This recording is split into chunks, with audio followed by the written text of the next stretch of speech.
But no, you look at the weightlifting where 18 years it stands, and they have this young woman, and her parents are right where you are in the front row, and they're so proud of her, and it's like 209 pounds, and she's going to lift that. The record stood for 18, think of it, 18 years, and they put an eighth of an ounce here, and an eighth of an ounce here, little tiny little bit, and she's going to do it. Mom, I love you. I'm going to do it for you, Mom. And she goes, and she lifts, and she gets it, and Mom, I'm going to do it, Mom. Can't do it. And then a guy comes along, or a gal, or whatever. A transitioned person comes along.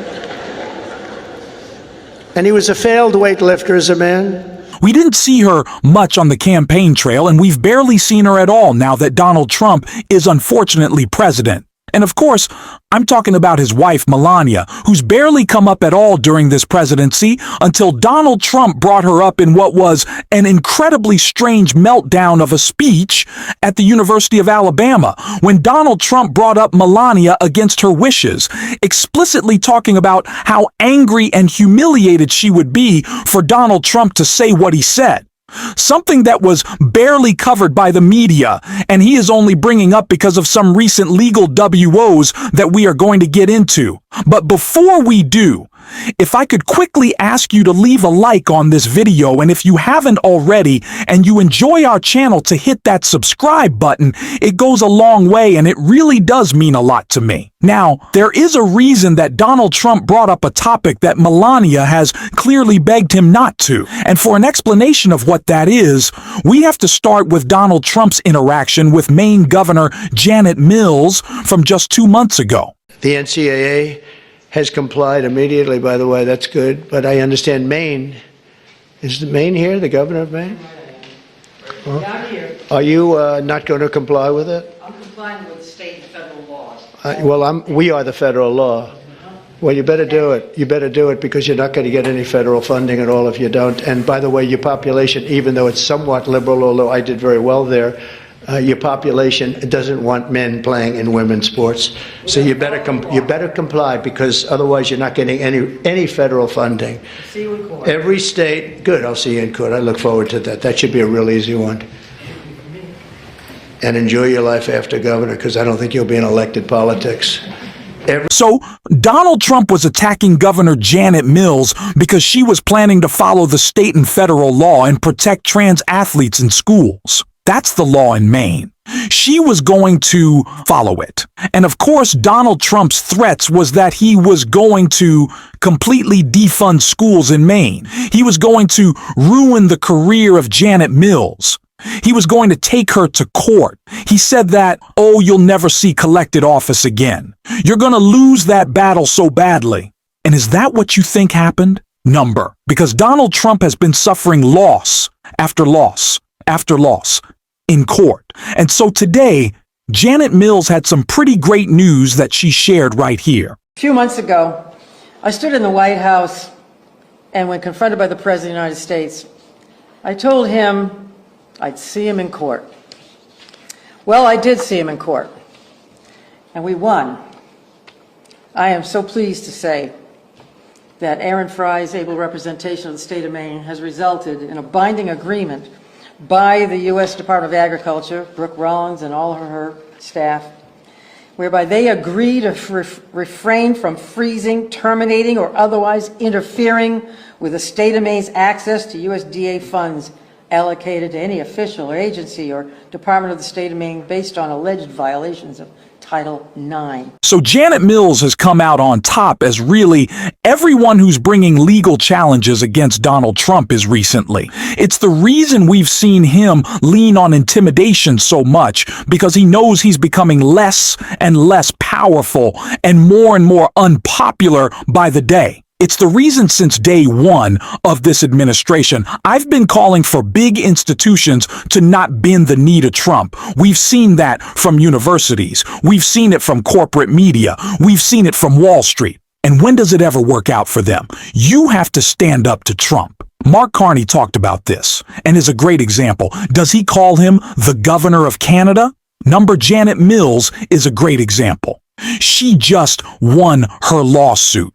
CBS is the perfect example of what you shouldn't do. They bent the knee, they caved, they settled $10 million for Trump so he would stop attacking 60 Minutes. And he still says that he's going to pull it off the air. You always have to fight back against Trump. But before we get into what he said after this spurred on his angry rant, I want to learn a little bit more about how Janet Mills won this lawsuit. Trump administration settles with Maine over funding freeze after dispute over trans athletes. In response, the state will drop its lawsuit that had been filed against the U.S. Department of Agriculture. Donald Trump's administration on Friday agreed to halt all efforts to freeze funds intended for a Maine child nutrition program after initially suspending those dollars due to disagreement between the state and Trump over transgender athletes. In response, the state will drop its lawsuit that had been filed against the U.S. Department of Agriculture. Maine, it's unfortunate that my office had to resort to federal court just to get USDA to comply with the law and its own regulations, Frey said in a statement. But we are pleased that the lawsuit has now been resolved and that Maine will continue to receive funds as directed by Congress to feed children and vulnerable adults. An email message seeking comment was sent Friday to the Agriculture Department. So Donald Trump's transphobia has gone so far that he was willing to deprive children of breakfast, lunch, and dinner to get it across the finish line. Just gross. And clearly, I am not the only one who thinks that, because Donald Trump made it clear how Melania feels about his attack on transgender students and athletes and transgender Americans.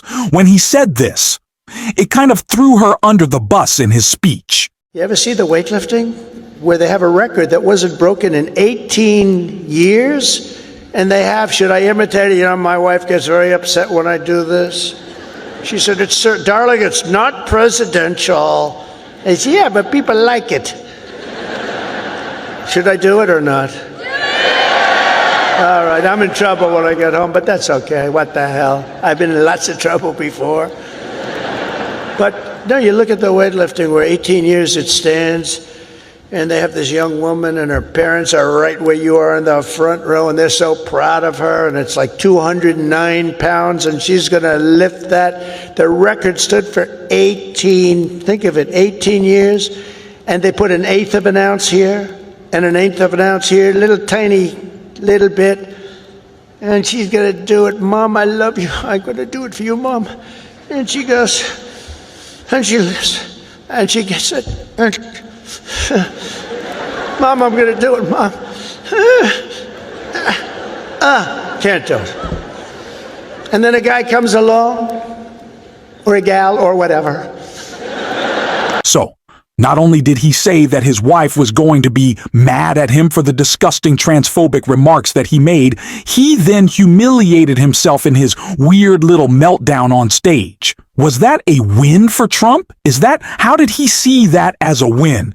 Did he see this as going to be a really positive result of acting like a disgusting, bigoted buffoon? It's hard to understand this guy sometimes and what he's really after. But clearly, Donald Trump is leaning on this issue because, as he previously said, we saw this at an Oval Office press conference. He doesn't care about it at all. He just thinks that it's an electoral victory for him, right? So Donald Trump is going back to attacking Joe Biden, lying about the economy, all because he thinks that he is what he is, which is weak right now. And that's true. Donald Trump is weak. And that's why we have to capitalize on this moment in which he even understands his weakness and call him out, which is exactly what Bernie Sanders has been doing. And we saw in a much better speech just yesterday. And let me talk a little bit about something that the media doesn't talk about and we don't talk about in Congress at all. And that is the reality that today we have 60% of our people living paycheck to paycheck. We have more income and wealth inequality that we have ever had in the history of the country. And as a result of this disastrous Citizens United Supreme Court decision, we now have a corrupt campaign finance system in which billionaires in both political parties are controlling the political and legislative agenda.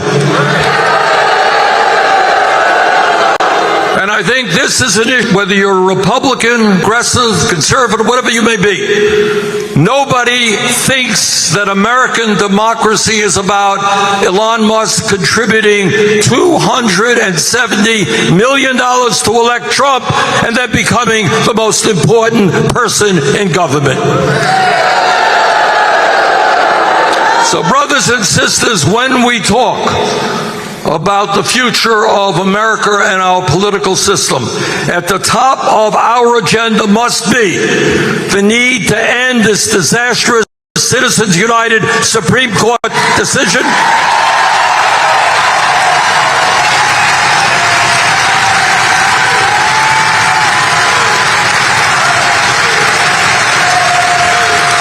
And move to public funding of elections.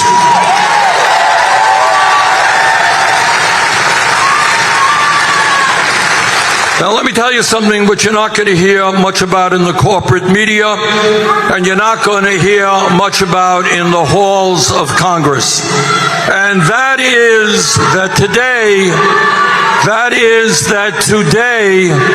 the average American worker in real inflation accounted for dollars is earning less than he or she did 50 years ago. We and every Democrat needs to be following Bernie's lead in seizing on this moment to go after Trump. We are certainly going to be doing so on this show every single day. And if you want to support that, as always, you can hit that subscribe button, leave a like on this video, and if you stuck around to the end, you can drop a blue heart in the comments. And until next time, I'll see you soon.